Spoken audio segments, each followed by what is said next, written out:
You're listening to PetLifeRadio.com.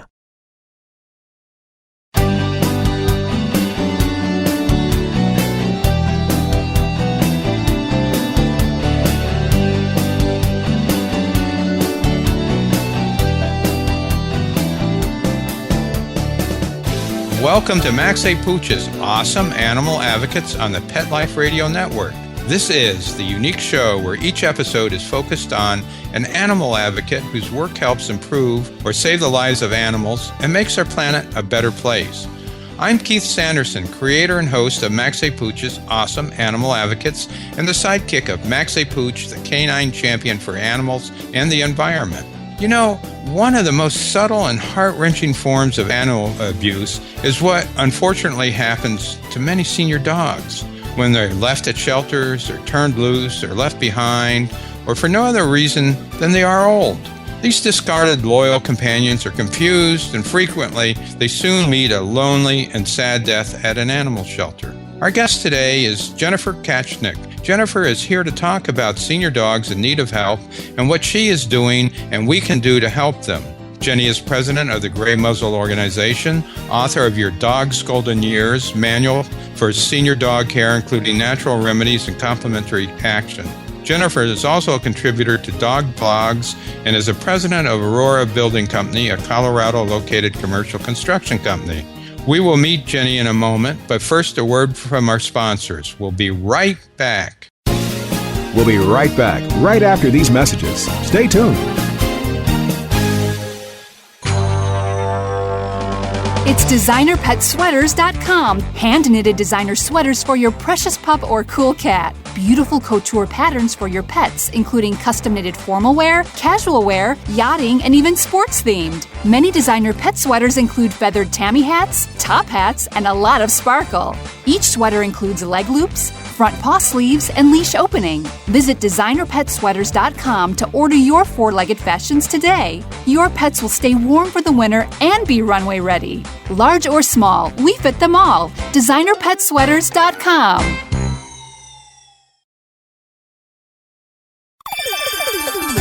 Let's talk pets on PetLifeRadio.com.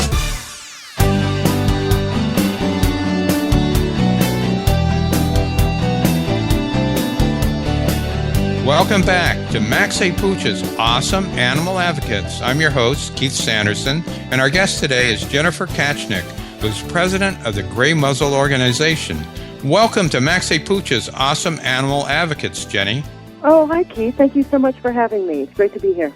Well, I'm glad you were able to join us today because, I read some of the stories about the senior dogs that the Gray Muzzle Organization has helped, and it's hard for me to believe people would treat dogs who have been loyal and faithful companions for so many years and treat them so shabbily. I'm thankful there's organizations such as yours that help.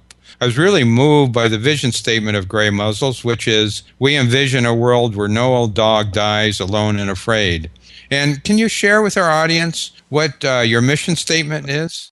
Yes. Well, the Gray Muzzle Organization, it's a 501c3. It's a nonprofit. We're all volunteers. We're based out of Raleigh, but we're all over the country. And what Gray Muzzle does is we improve the lives of at-risk senior dogs by providing funding and resources to animal shelters and rescue organizations and other nonprofit groups nationwide for these senior dog programs to help them get adopted. Well, that's really great. So you help people all across the country. Yeah, we've provided over just about $500,000 in grants since 2009, and we also give orthopedic dog beds. We've given over $35,000 in orthopedic dog beds to shelters around the country, again, for these senior dogs, because just laying on those cold cement floors, especially when, you've got a little arthritis or so forth, it's just really helpful because the shelters can't afford to buy those nice beds. Yeah, they were really an additional expense. And when I was at your website, as I said before, I was really touched by the stories of some of the dogs Gray Muzzle has helped. I was particularly struck by the story of a 12-year-old dachshund mix named Sugar Pie. Can you share her story with our audience? Yeah, we actually, our grantees provide us with a report at the end of their grant where they let us know the dogs that the money's helped and how they've helped, and we've skipped some of the the stories are just heartwarming. But Sugar Pie was a dachshund from Central Texas, and fortunately one of our grantees was able to rescue her. She was discovered by a Good Samaritan that alerted them that she and her little buddy were tied up or chained to a tree. The owners left them there. And her little buddy, he got scared. There was a thunderstorm, and he ended up wrapping himself around the tree and strangling himself. And so she was just there with him. And so fortunately, again, somebody got them some help, and one of our grantees went out there and saved her, and our grant helped with all her medical care. She had a lot of different issues, dental care for one. And so she was kind of brought back to health, and she got placed in a foster family for, I think, 5 years, where she lived a really good life. She lived to be 17, I think. Wow. So, yeah, sweet dog, but it is sad what people do. Yeah. Yeah, it really is. Now, as president of a commercial builder and everything else you do, how did you ever become involved with working on behalf of senior dogs? Yeah, I've always volunteered in animal welfare and at animal shelters my whole life, just fostering dogs and shelters. I volunteered for the Canine Companions for Independence, training dogs for a while. It's always just a huge part of my life, and I've just had a soft spot for the oldies. They have so much to give, and fortunately, people are starting to see that now, and things are turning. But I learned about the Gray Muzzle organization and what they're doing, and I thought I have to be involved with this. I started a business years ago where I was providing more natural therapies for older dogs that have arthritis, laser therapy and energy healing and massage and that kind of thing. And I learned there's so much available, different options out there for our pets as they get older. Wow. Now, again, I want to make sure our audience understands this. You're not a shelter for senior dogs, but you help them, and you help shelters and rescue organizations. And can you explain to your audience, perhaps there's some people who are volunteers or at such organizations, how they might be able to get help from Gray Muzzles? Yeah, we're not a shelter. Sometimes people get confused, and what we do is, we're providing funds and grants for these shelters so that they can either start these senior dog programs or, continue the ones they have and just be more successful. So, the different programs we have would be, hospice. There's a lot of medical programs. There's a lot of popular Seniors for Senior programs now where they're matching senior people with senior dogs. There's programs where it's keeping pets with their owners. So if you can't afford the Rimadyl or the medication, instead of turning the dog in, there's programs that can help pay for those meds and even help drive older people to the vet, that kind of thing. There's Animeals, just as people sometimes can't afford the food for themselves. We've heard of the Meal on Wheels, but they also have the Animeals where they're bringing food, to the dogs as well. And there's just a lot of cool new programs. There's one we just funded where there's a lot of homeless people out there, and a lot of those homeless people have homeless dogs. And so they go out there and make sure the dogs are getting what they need and that the homeless people are educated on how to care for them out there in that environment. And then, I've seen some programs too where, you have abused women or, domestic violence, and they have to go into a shelter and they can't take their animals, they can't take their pets. And so there's programs starting where they get those pets foster homes and then get them the medical care they need as well, and so we're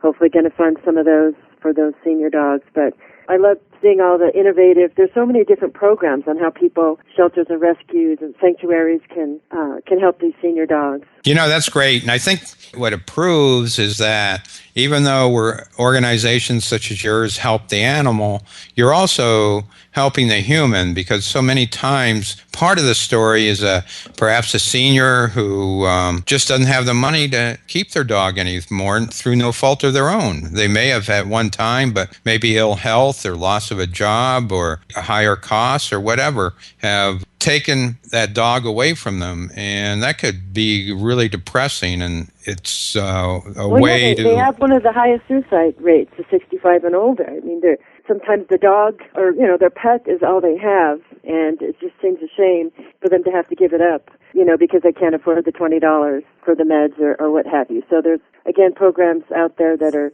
helping keeping these dogs with their owners and senior owners so that they're not just brought into a shelter.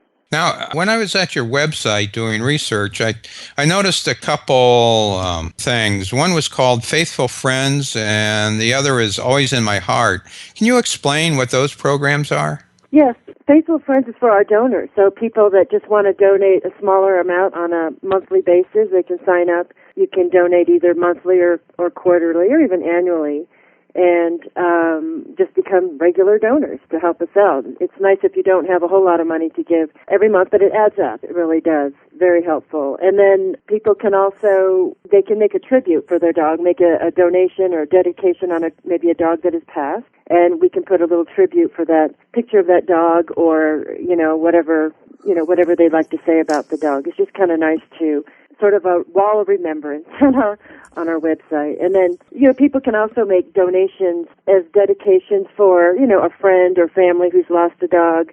But we've had people that make donations and dedicate them for birthdays and anniversaries. And we even have a wedding coming up where the couple is asking, in lieu of gifts, to give to the Gray Muzzle organization because they're just really passionate. They just lost a senior dog. So it's kind of like that nice gift for that, somebody that has everything too, or somebody who's struggling a loss because it's doing something nice in that dog's memory, helping another dog. Wow, that's really great. Now, you said these are, you can find more information on your website. Can you give us the name of your website? Yeah, it's Grey, Grey, muzzle.org. And we've got tons of resources and information on that website. Okay, so www.greymuzzle.org. That's one to remember. Hey, we need to take a break for a word from our sponsors. When we return, we'll discuss ways you can help Gray Muzzle, other ways, your book, and more. So we'll be right back. We'll be right back right after these messages. Stay tuned. Calling all pet product manufacturers and pet experts. Let the public relations and marketing professionals at Whitegate PR get you featured in the news. I'm Dana Humphrey at Whitegate PR, and we have been specializing in pet product PR for over 10 years and can get your brand featured in the media, from TV to radio to print to blogs. You can find out more at www.whitegatepr.com.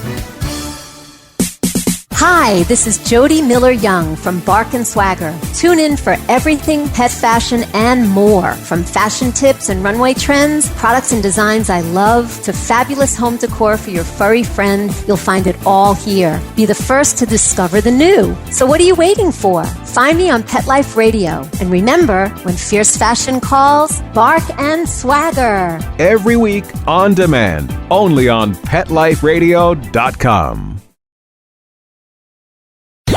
Let's talk pets. Let's talk pets On Pet Life Radio. Pet Life Radio. PetLifeRadio.com.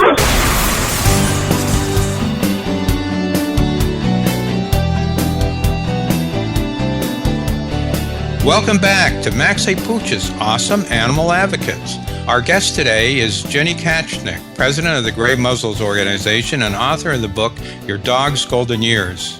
Jenny, how are some of the other ways our listeners can help senior dogs? Oh, wow. Well, adopting them. I mean, one of the things we're trying to do is just educate people on the benefits of these senior dogs. Oftentimes, they're a better fit for a family, even with kids, because, the lower energy, they've been trained, and they're past the chewing phase. They do need some exercise, but they're not, high energy. And the stories I hear people when they adopt a senior, it's almost like they're so much more appreciative. There's that bond, and they don't all have, significant medical issues. I mean, death is a part of life. It's going to happen to all of us, and things do, eventually wear out. And so that's, a majority of them do have some issues, but there's so many different options now to help with that, again, more natural and holistic as well as traditional, and that people can make that, that time of life easier for your pet. There's a lot more you can do out there. So, yeah, besides maybe thinking about adopting one, taking care of the one that you have, if you have one. They do need a special diet. There's lots you can do with supplements and so forth that can keep them healthier and happier. And one of the things in the book is teaching people how to tell if a dog's in pain, because they won't show their pain until they're in a lot of pain. I understand once they start that. limping and that kind of thing, it's pretty significant. So just kind of getting educated with yourself about senior dogs and how their bodies are changing, and because they do communicate with us through their bodies. And then, just helping organizations like ours or other local shelters in their area that are out there, trying to get these dogs cared for and adopted. Because I haven't heard anyone adopt a senior dog with a bad story. Well, that's good to hear. That's good to hear. I guess, somebody who is listening can help by helping a local shelter apply for a grant from you guys. Would that be one way? Yes, apply for a grant, but also we're about ready to give away a whole bunch of beds, orthopedic dog beds, and we need, if anyone knows of any good, reputable shelters out there that could use, we give 2 beds per shelter, and they can just go to our website, and there's a link there, and they just have a short application, and we'll be sending those out in the next month or two. So we fortunately had a really successful fundraiser for our beds. People really love to donate to that fund. And so now we have the money, but we just have to get some shelters to give the beds to.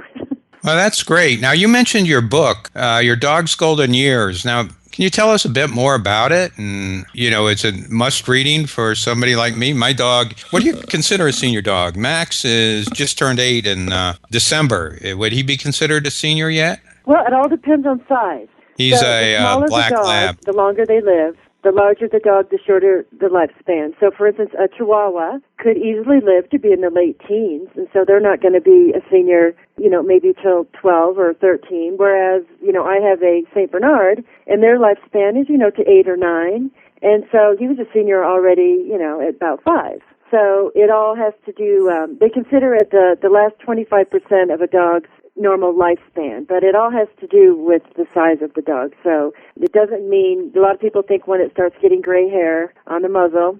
No, my Golden started getting gray hair when he was 2.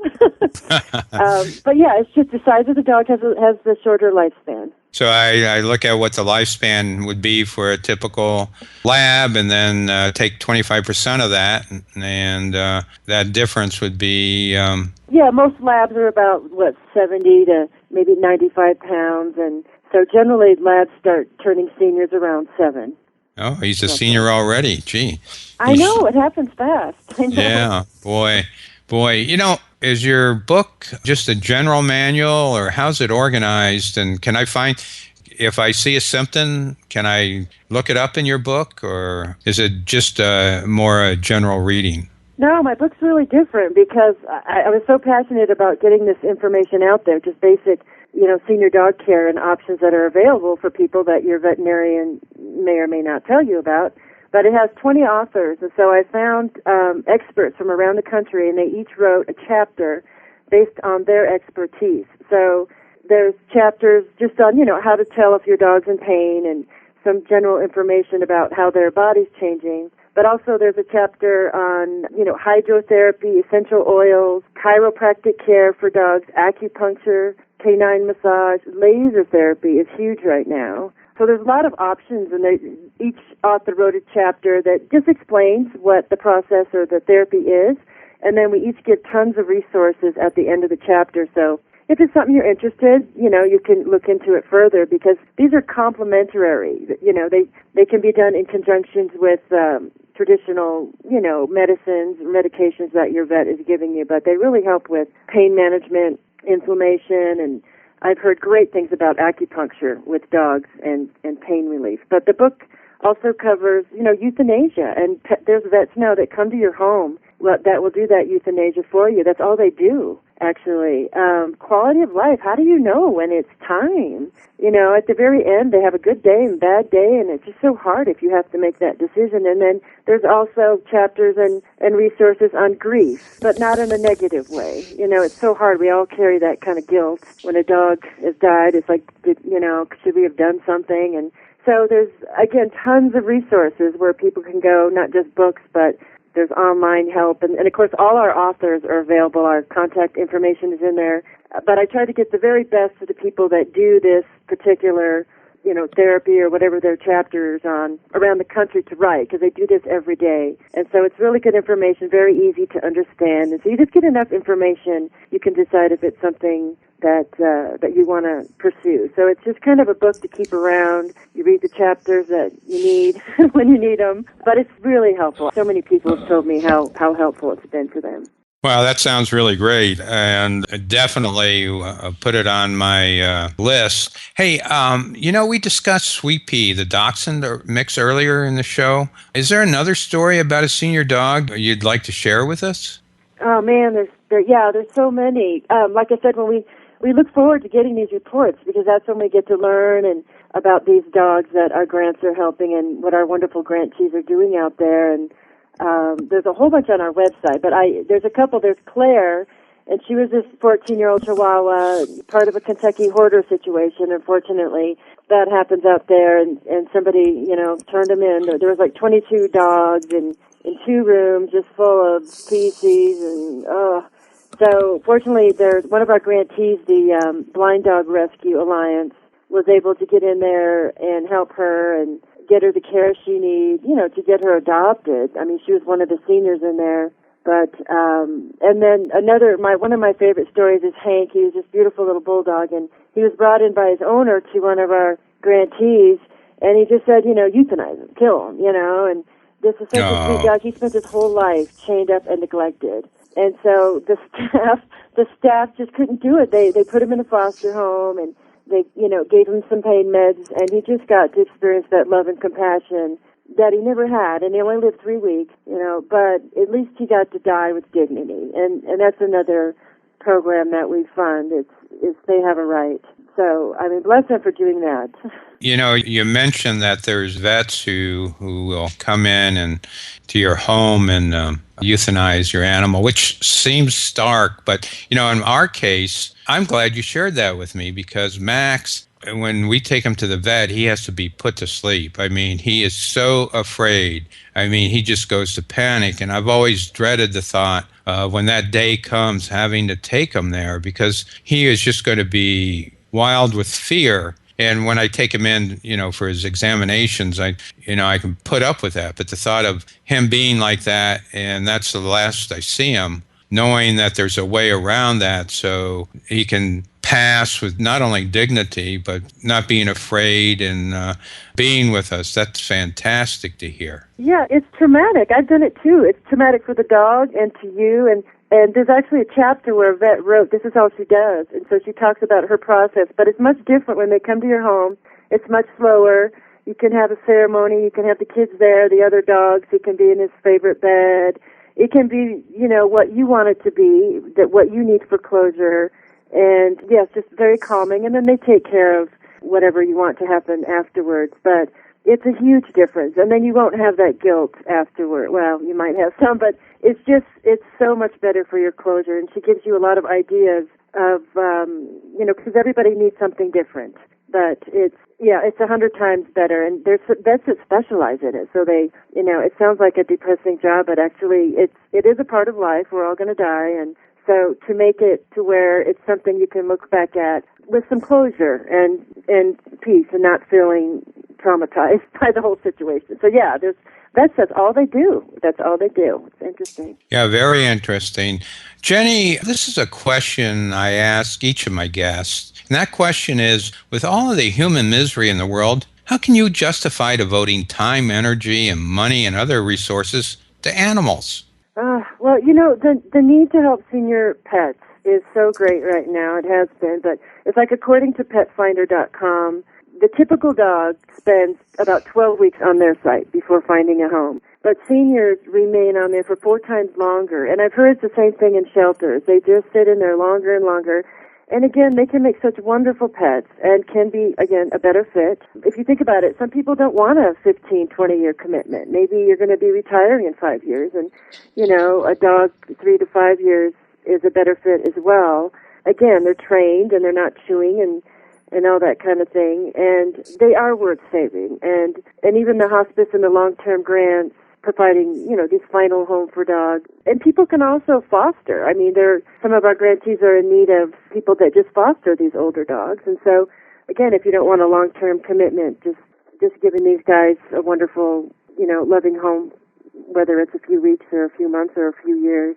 But we need to be compassionate to all our animals in all stages of life. it's a responsibility to all of us. We can't just discard our elderly, once they're not convenient, when in reality they have so much to teach us at that age. And so they deserve to live their final weeks and months and years, in peace and security, just like we do. So I think it is important.